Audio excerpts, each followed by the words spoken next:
bold prediction number 3. And this is Okay. one that our listeners will love because we started talking about some specific areas. It was you, Jake, on this show first that came in and started talking about the Southwest side, introducing Marshall Square to people. Like, you've been working in that area for years now. And I'm excited to hear your bold prediction on a couple of these areas on both sides of the city that you think we are gonna make it this year. Yeah. So number 3, 2024. I'm doubling down on East Little Village, right? So Little Village is the neighborhood west of Pilsen.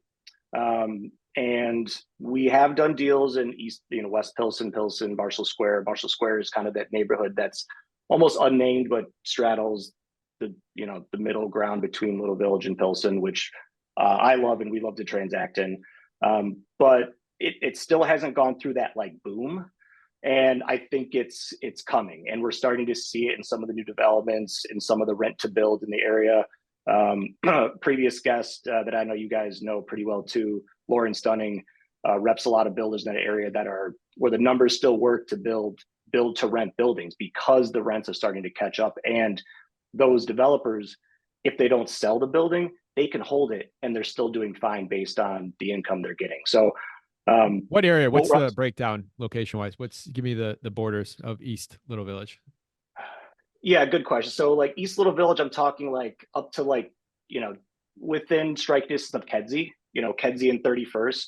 A little bit further west of 𝗦𝘃𝗃𝗀𝗃𝗀's fine, but when I say east, I'm trying to stay kind of southeast Little Village, right? Going north of Ogden, that's more like Lawndale, right? If we stay south of Douglas Park, as close as possible to California, we're seeing like crazy rent growth. So for example, I'm using like some Pilsen numbers from a few years ago. So Pilsen had rental prices ranging from $1,300 to $1,400 for 2 beds only about 4 to 5 years ago in certain areas and depending, right?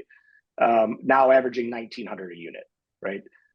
Current rents in Little Village are very similar to what Pilsen was 4 to 5 years ago. 2 bedrooms are at that $1,300 mark, right? And this is across Little Village, so it depends block to block. But that upside to jump from $1,300 to $1,700, I just don't see it in too many other neighborhoods, right? Like it just seems very, very realistic to expect within a few years those 2-bedroom rents in parts of Little Village to be $1,700, $1,800, $1,900, and we're already seeing it.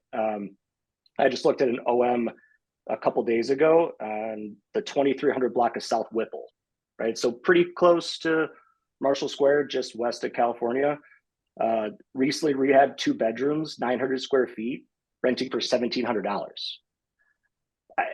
And this is in an area where you can buy 3 to 4 unit buildings that are value add for $100K per door. I don't really see too many other places where you can do that.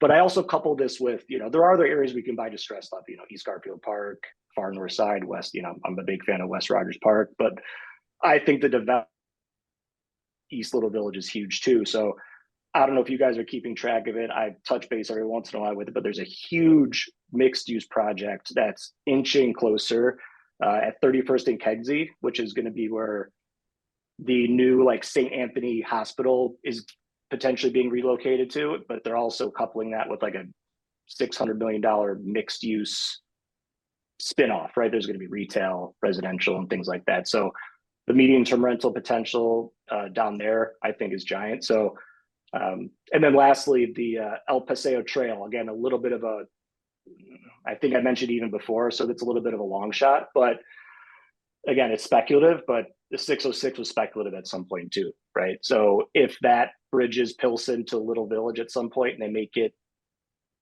the 606 number 2, the people that got in with the 606 was kind of still a pipe dream and are holding those places now are doing crazy well. So yeah, number 3, East Little Village is the next boom town. We heard it here first. We spoke about on episode 112 with 𝗬𝘃𝗲𝗀𝗵𝘁 and Stephen Vance about that mixed use. So if you guys want to check that out, and maybe we can link to the website the city has for it. It's very interesting development to have. But what I'm seeing in Little Village right now is, even though you're highlighting East, everyone in Little Village is starting to benefit from the comps that are coming out of East Little Village, which East Little Village then benefited from all the comps coming out of Pilsen. So I know we talked on the show recently about I think it was Avondale benefiting from the neighboring areas getting those type of comps first, because when there's no comps, then they go east, and typically that's benefited the developer. So that's something that I think all of Little Village is benefiting from. But I think the biggest spikes will be the people in east. I'll agree with you on that.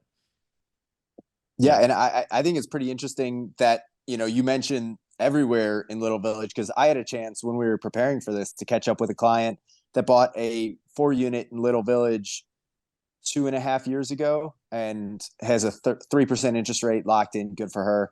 She's crushing it. Now she's got a 4-unit. All 4 are 2-bedroom units. And I asked her yesterday in preparing for this, what are you getting now? She started out with $1,250 rents. She's up to $1,500 for all 4, and she is several blocks west of 𝗬𝘃𝗃. And now her building is gut rehabbed and was gut rehabbed several years ago. So it is a very nice building, but several blocks west of 𝗬𝗃𝗃, she is still getting $1,500 for all 4 of her units. So it is definitely moving that way.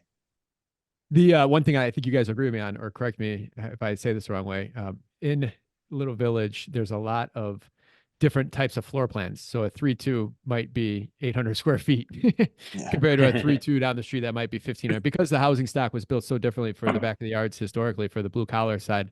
Those floor plans on that, so just always be careful when you're comping that stuff out over there.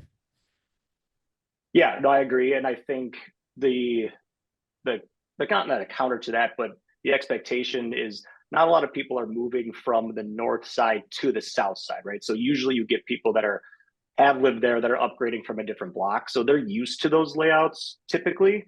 But yeah, if you're shopping in, you know, Avondale and then jumping down to shop in East Little Village, you're going to definitely notice a difference.